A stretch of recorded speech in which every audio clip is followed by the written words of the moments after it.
gives them some sense of a hopeful future. If we do, it's mainly about the latest municipal level hijinks. And we'll cover it for you. Everything's going to be fine. We've got you covered. My beard kept telling me, calm down, calm down.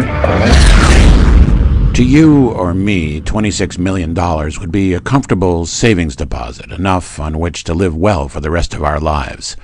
To global oil colossus ExxonMobil, it's not even chump change.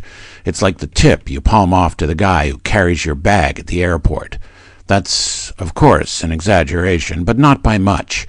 The enormous profits that are made each quarter on depleting the planet of its mineral wealth and oceans of buried fossil fuels come at the expense of working-class residents of places such as Mayflower, Arkansas.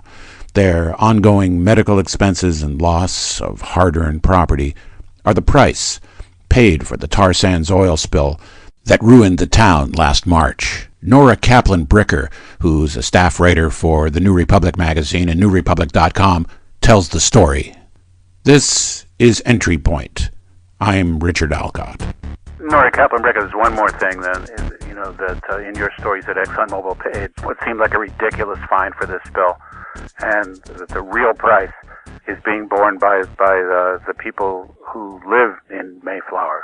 Yes, I think, that's true of a monetary, if you think of it as a monetary price, a financial price, the $2.6 million fine that the pipeline, the Hazardous Materials and Safety and Administration suggested for Exxon is 0.0003% of the company's profit in just the third quarter of 2013. So, that's not going to be a deterrent. It's not going to be something that Exxon really struggles to pull together. Meanwhile, a lot of the people who live in Mayflower is a very working class community. A lot of people had worked long and hard to save up for a home that's now been destroyed because of this bill, or that is now more or less uninhabitable, or where, living there made their children sick and they refuse to go back for good reason because it's not clear whether it's really safe to live there again at this point. So, there's been a huge financial burden imposed on people, and of course the financial burden of having these health effects and going to the doctor over and over and over again. I spoke to one woman who told me,